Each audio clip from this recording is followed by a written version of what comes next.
उत्तराखंड के पूर्व PCC chief Ganesh Godiyal ने पीएम मोदी के मंगलसूत्र वाले बयान पर किया पलटवार। कहा, सोने के दाम को आम लोगों की पहुंच से दूर कर मंगलसूत्र के बारे में कर रहे हैं टिप्पणी।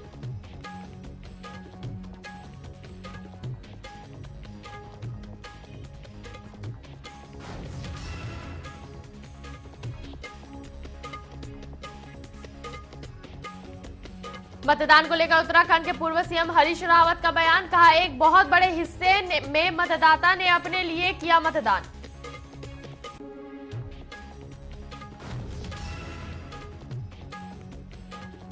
किच्छा विधायक तिलक राज बेहड़ ने उत्तराखंड सरकार पर लगाया आरोप। भाजपा नेताओं के साथ मिलकर प्रदेश भर में सीलिंग की जमीन को हड़पने का लगाया आरोप। आने वाले समय में आंदोलन करने की दी चेतावनी।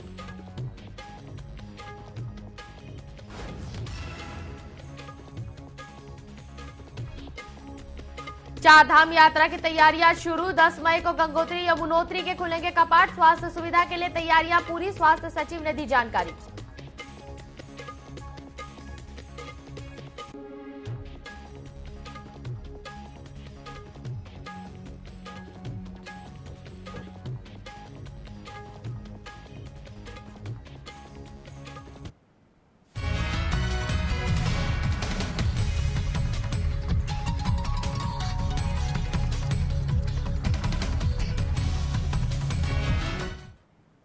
नमस्कार, न्यूज अपडेट में आपका स्वागत है। मैं हूं आपके साथ सिमरन मिश्रा। खबरों पर नजर डालने से पहले एक नजर इस वक्त की बड़ी खबर पर डालेंगे, जो कि देहरादून से सामने आ रही है। देहरादून से आ रही है इस वक्त की बड़ी खबर, आपको बता दें, पोश इलाके में लगी भीषण आग। बड़ी खबर इस वक्त की देहरादून से आपको बता रहे हैं। पोश इलाके में लगी भीषण आग। पलटन बाजार की 3 मंजिला दुकान में आग लगी है।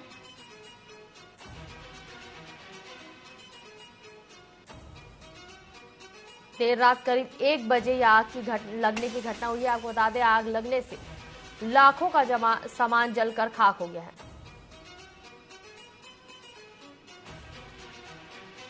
रात करीब 1 बजे यह आग लगने की घटना हुई है। आग लगने से लाखों का सामान जलकर खाक हो गया है। देहरादून से इस वक्त की बड़ी खबर आपको बता रहे हैं। पोश इलाके में भीषण आग लगने की घटना सामने आ रही है।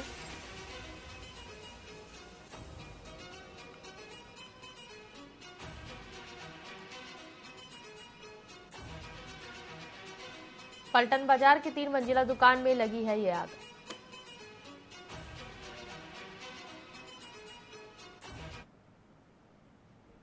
बढ़ते हैं खबरों की ओर।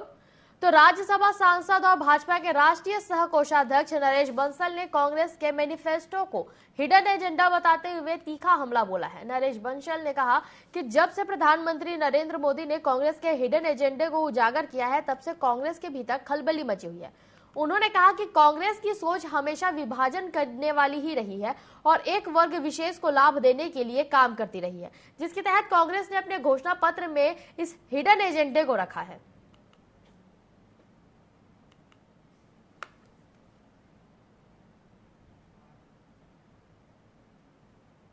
उन्होंने कहा है कि हम देश में संपत्ति का सर्वे कराएंगे, एक्सरे कराएंगे, हमारे समाज में, हमारे देश में, हम यहाँ तक कि जो स्त्री धन है, जिसको कानून से भी सुरक्षा है, उसका भी इन्होंने कहा सर्वे कराएंगे। उनके पास कितना धन है और ये तय करेंगे कि कितना रखा जा सकता है। ये भी तय कर सकते हैं, मैं काल्पनिक रूप से कह रहा हूं अभी, कि अगर आपके पास 4 लाख है तो ये कहेंगे आप 2 ही लाख रख सकते हैं, 2 लाख रुपए सरकार जब ले लेगी। आपके पास जितना सोना है, स्त्री धन है, उसको ये सर्वे करके, एक्सरे करके कोई 10-20 ग्राम आपके लिए छोड़ देंगे, बाकी ये जब्त करने की तैयारी है इनकी। लोकसभा चुनाव उत्तराखंड में प्रथम चरण में ही संपन्न हो गया है। वहीं कांग्रेस के बनाए गए मैनिफेस्टो पर भाजपा लगातार आरोप लगाते रही है।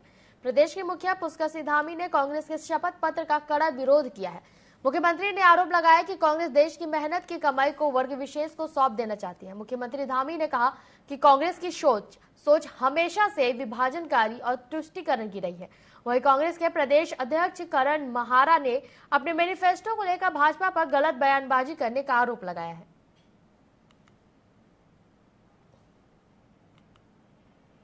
अधिकार में साबित हो गया, उसको आज तक खाली ना करा पाया हो, देहरादून के थाने के निकट की जमीन को किसी को कब्जा दिलाने की कार्रवाई स्पष्ट हो जाने के बाद भी उसको खाली ना करा पाया हो, जिसका अपना कार्यालय विवादित भूमि में भूमि खरीदी गई हो, वो व्यक्ति इस तरीके की बातें करता है, लैंड जिहाद, लव जिहाद, वो बताए वो कौन सी भाषा का इस्तेमाल करता है। हमारे घोषणा पत्र में जो इस तरीके की आपत्तिजनक चीजें उनको बिंदुवार बताएं, हम उसका स्पष्टीकरण देंगे। दूसरा क्या, बद्रीनाथ धाम की यात्रा तैयारियों को लेकर चमोली जिलाध्यक्ष ने बुधवार को धाम का निरीक्षण किया, जहां उन्होंने यात्रा व्यवस्थाओं से जुड़े विभागों को सारी व्यवस्थाएं चाक चौबंद करने के निर्देश दिए और साथ ही जिलाधिकारियों ने यूपीसीएल, जल संसाधन और नगर पंचायत को बिजली, पानी की व्यवस्था और मार्गों को आवाजाही के लिए सुचारू करने के निर्देश दिए हैं। इस दौरान मुख्य विकास अधिकारी और एसडीएम सहित अधिकारी मौजूद रहे।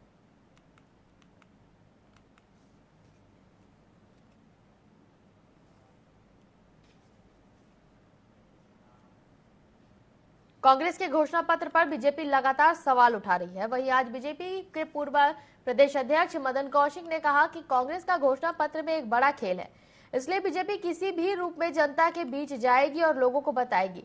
वहीं पूर्व सीएम हरीश रावत ने कहा कि मदन कौशिक समेत भाजपाइयों ने अपना घोषणा पत्र तक नहीं पढ़ा होगा और कांग्रेस के घोषणा पत्र पर सवाल उठा रहे हैं, क्योंकि बीजेपी में जो एक व्यक्ति कहता है उसे सब दोहराते हैं। साथ ही हरीश यादव ने कहा कि कांग्रेस ने इस देश की बुनियाद को मजबूत किया है, लेकिन बीजेपी ने 10 सालों में जितनी कुरीतियां फैलाई है, इससे देश बर्बाद हो जाएगा। इसलिए कांग्रेस लोगों से आह्वान करते हैं कि इस बार बीजेपी को उखाड़ फेंकना है।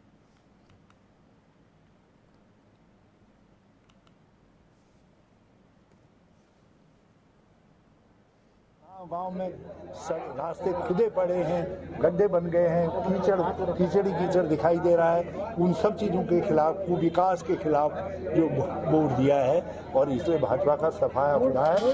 उत्तर प्रदेश में भी हो रहा है, यहाँ भी हो रहा है। जो जानकारियां मुझे देश भर से मिल रही हैं, पहले चरण में भाजपा बुरी तरीके से पराजित है। इन्होंने घोषणा पत्र में आर्थिक सर्वेक्षण की बात की। उस आर्थिक सर्वेक्षण के रूप में आपने कहा कि हम घर गिनवाएंगे। 60 के दशक में भी कानून बनाया था, इतना पैसा % आप जमा करना पड़ेगा। यानी ये जो घोषणा पत्र है, ये बहुसंख्यकवाद को और अल्पसंख्यकवाद इस रूप में डिवाइड करता है। कुशासन और भ्रष्टाचार के खिलाफ वोट दी। पूर्व मुख्यमंत्री हरीश रावत ने भाजपा पर कटाक्ष करते हुए कांग्रेस छोड़ने वाले नेताओं को करारा जवाब दिया है। हरीश रावत का कहना है कि हमको इस बात की खुशी है कि जो बात कांग्रेस बीते महीनों से नहीं कहती आ रही है, अब भाजपा के नेता भी वही बात कह रहे हैं। उन्होंने लैंसडाउन के भाजपा विधायक दिलीप रावत की सोशल मीडिया पोस्ट को आधार बनाते हुए कटाक्ष किया कि भाजपा के एक विधायक ने अपनी पीड़ा जाहिर की है। राम तेरी गंगा मैली हो गई, पापियों के पाप धोते धोते। हरीश रावत का कहना है कि यह आम भाजपाइयों की व्यथा सामने निकल कर आ रही है और यही आम भाजपाई स्वयं लोकसभा के चुनाव में पापियों से भरी हुई भाजपा को दंडित करना चाह रही है।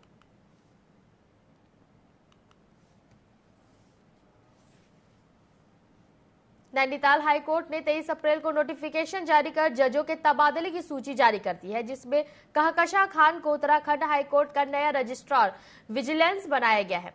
इसके अलावा कई जिलों में भी जिला और सत्र न्यायाधीशों की तबादले किए गए हैं, जिसमें हरिद्वार जिला और सेशन जज स्कंद कुमार त्यागी का स्थानांतरण कर उधम सिंह नगर जिला एवं सेशन जज बनाया गया है। वहीं देहरादून प्रथम एडिशनल जिला और सेशन जज मनोज गढ़बरियाल को हाईकोर्ट के रजिस्ट्रार जुडिशियल बनाया गया है। आपको बता दें कि इसके साथ ही कई जिलों में जजों के तबादले किए गए हैं।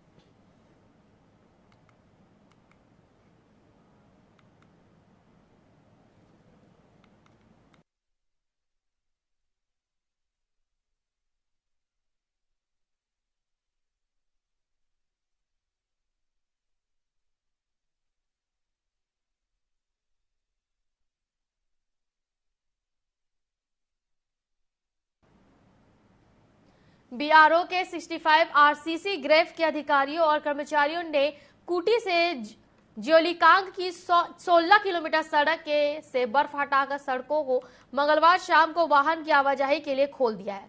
आपको बता दें कि गुंजी से कूटी की 20 किलोमीटर की सड़क से बर्फ 1 महीने पहले हटाकर वाहनों की आवाजाही के लिए खोल दी थी। धारचूला के एसडीएम मंजीत सिंह ने कहा कि व्यास घाटी में कैलाश और ओम पर्वत तक की सड़क खुल जाने के कारण 2 मई से इनर लाइन परमिट जारी किया जाएगा।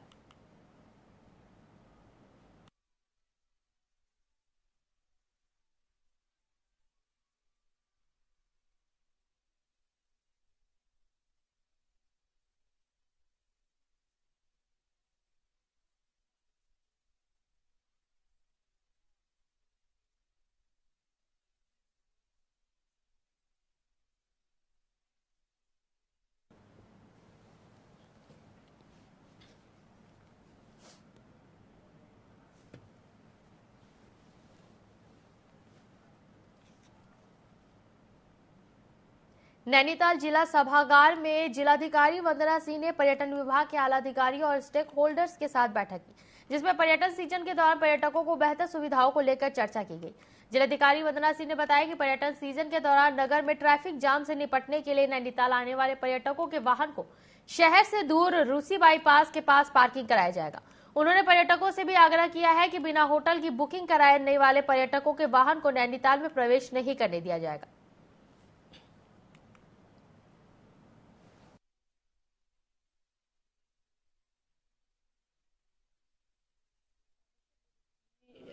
ट्रांजिट पॉइंट्स पर करी जाती हैं, जहां शटल सर्विसेज चलती हैं, उन बेसिक कम्युनिटीज़ को प्रोवाइड कराए जाने के लिए भी काफ़ी सारे जो इश्यूज़ हैं वो इस मीटिंग में डिस्कस हुए हैं। सभी जो लाइन डिपार्टमेंट्स हैं उनको निर्देशित किया है कि अपनी जो आगामी सीज़न की तैयारियां हैं, जो भी इश्यूज़ अभी अधूरे रह गए हैं उनको इस हफ्ते के अंदर अंदर कंप्लीट कर लिया जाए। उसके बाद प्रशासनिक अधिकारियों को उस व्यवस्था के वेरिफिकेशन के लिए भी निर्देश दिए हैं, उसका वेरिफिकेशन भी कराएंगे। जहाँ अस्थायी रूप से पार्किंग इत्यादि चलाने की ज़रूरत महसूस हो रही है वहाँ उस लैंड को यूटिलाइज करके हम लोग अस्थायी पार्किंग्स भी चलाएंगे और जो व्यवस्थाएं हर साल शटल सर्विस इत्यादि की करी जाती हैं उनमें सुधारीकरण के भी निर्देश दिए हैं। हल्द्वानी में डॉक्टर सुशीला तिवारी राजकीय अस्पताल में रखे इलेक्ट्रॉनिक गैजेट और बैग पर हाथ साफ करने वाले चोरों को पुलिस ने गिरफ्तार कर लिया है, जिसके कब्जे से पुलिस ने बाइक और बैग बरामद किया है। वहीं पुलिस ने हल्द्वानी निवासी देवांत मौर्य को गोली मारने के आरोप में फरार चल रहे 2 आरोपियों को गिरफ्तार किया है। बताया जा रहा है कि दोनों आरोपियों का आईपीएल में टीम बनाने को लेकर देवांत से विवाद हुआ था। फिलहाल पुलिस ने दोनों को जेल भेज दिया है।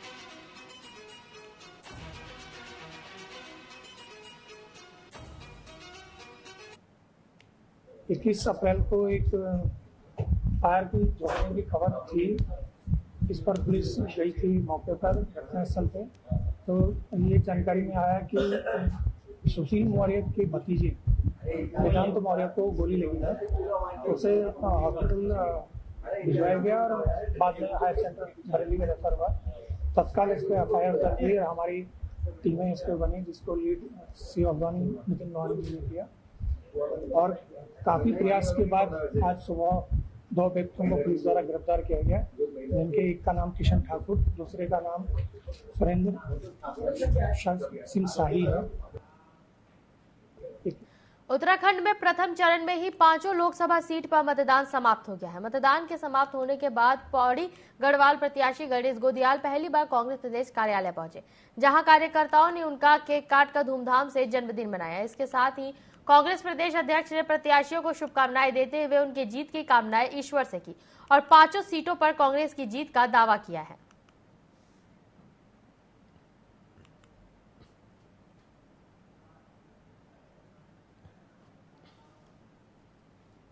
चंपावत के लोहाघाट थाना क्षेत्र के कालाकोट गांव के एक युवक ने एक सरकारी शिक्षक और अन्य लोगों के खिलाफ मारपीट का आरोप लगाते हुए थाने में तहरीर दी है।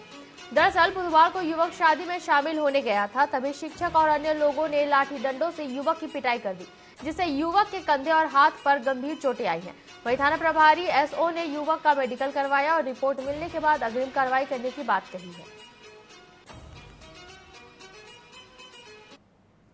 जगमोहन कुमार के साथ हुई थी, तो उसने मेरा धक्का देके हाथ तोड़ दिया, तो इसमें मेरा हाथ टूट गया है। तो आप इसमें कार्रवाई कराऊंगा उन्हें, पूरा टूट गया है। 1-2 बार इन लोगों को मैंने माफ कर दिया था, लेकिन इन लोगों ने बाद में अपने मतलब ये नहीं मान रहे थे, तो इसकी वजह से मेरा हाथ भी तोड़ दिया इन लोगों ने। तो मैं पूरी कार्रवाई करूंगा इनके साथ, जहाँ तक होगा वहाँ तक मैं अपना अपना हक दे के रहूँगा, उसके साथ केस भी लूँगा। टिहरी में जनपदीय सड़क सुरक्षा समिति और चारधाम यात्रा की व्यवस्थाओं को लेकर बुधवार को जिलाधिकारी मयूर दीक्षित की अध्यक्षता में बैठक आयोजित की गई, जिसमें जिलाधिकारी ने वाहन दुर्घटना स्थलों पर क्रैश बैरियर लगाने और रोड के किनारे साफ सफाई रखने के निर्देश दिए और साथ ही पुलिस और परिवहन विभाग को संयुक्त रूप से चेकिंग अभियान चलाकर लोगों को सचेत करने के लिए निर्देशित किया गया है। वहीं जिलाधिकारी ने डीडीएमओ को मोबाइल नेटवर्क को लेकर संबंधित अधिकारियों से अपडेट रिपोर्ट लेने के निर्देश दिए हैं। हाईवेज पे हमारी रोड की कंडीशन बेटर हो जाए, इसके लिए लगातार मॉनिटरिंग की जा रही है और एसडीएम्स को भी डायरेक्शन दिए कि 5 मई से पहले सभी जो कार्य अवशेष भी बचे हैं उनको पूर्ण करा लें। सड़क सुरक्षा के भी जो कार्य हैं वो भी क्रैश बैरियर आदि के कार्य हैं, जहाँ एक्सीडेंट्स पहले हुए हैं वहाँ ठीक करा लिया जाए और अन्य जो व्यवस्थाएं जैसे पीने के पानी की रूट पर हो, टॉयलेट्स की व्यवस्था हो, साइनेजेस हो या फिर जो भी व्यवस्थाएं डिपार्टमेंट्स के द्वारा की जानी है, फूड एंड सेफ्टी के हो या बिजली के हो, सभी को डायरेक्शन दिए गए और 5 मई हमने टारगेट दिया है कि तब सभी लोग अपना सर्टिफिकेट देंगे हमको कि उनके द्वारा कार्य पूर्ण कर लिया। उत्तराखंड हाई कोर्ट ने प्राकृतिक आपदा के संबंध में पूर्व में दिए गए आदेश का अनुपालन नहीं करने के खिलाफ दायर अवमानना याचिका पर सुनवाई की है। मामले की सुनवाई में न्यायमूर्ति मनोज कुमार की एकल पीठ ने जिलाधिकारी नैनीताल से 2 सप्ताह के भीतर जवाब पेश करने को कहा है। आपको बता दें कि साल 2023 के मानसून सत्र में नंदौरा, गौला सहित अनेक स्थानों में हरिद्वार में गंगा नदी में आई बाढ़ से भारी तबाही हुई थी, जिसे स्कूल, पुल, सड़क, कृषि और वन भूमि सहित करीब 600 करोड़ का नुकसान हुआ था, जिसे लेकर याचिका लगाई गई थी। मामले की अगली सुनवाई 2 सप्ताह की तिथि तय की गई है।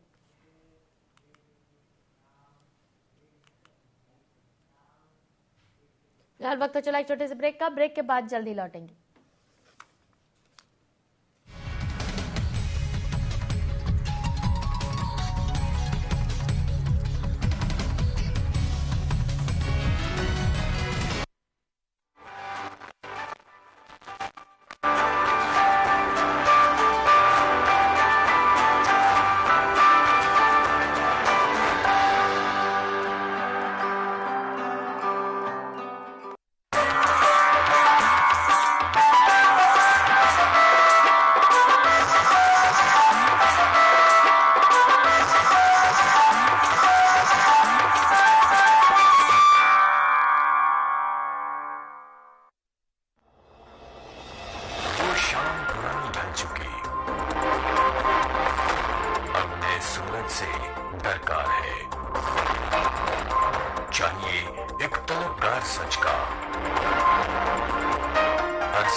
राजनीतिक खेल है शह और मात का, घात और प्रतिघात का।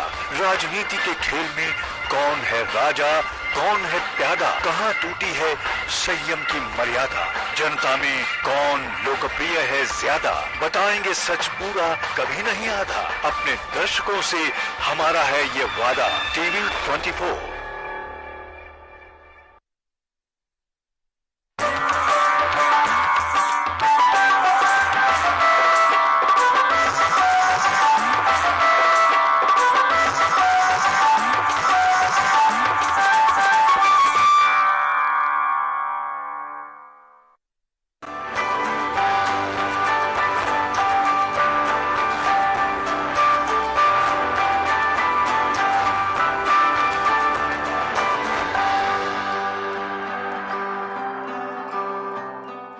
राजनीतिक खेल है शह और मात का, घात और प्रतिघात का।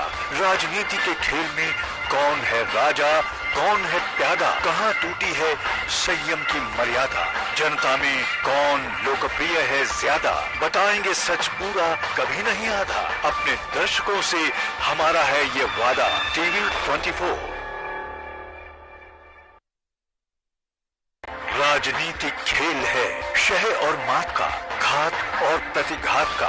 राजनीति के खेल में कौन है राजा, कौन है प्यादा, कहाँ टूटी है संयम की मर्यादा, जनता में कौन लोकप्रिय है ज्यादा। बताएंगे सच पूरा, कभी नहीं आधा। अपने दर्शकों से हमारा है ये वादा। टीवी 24।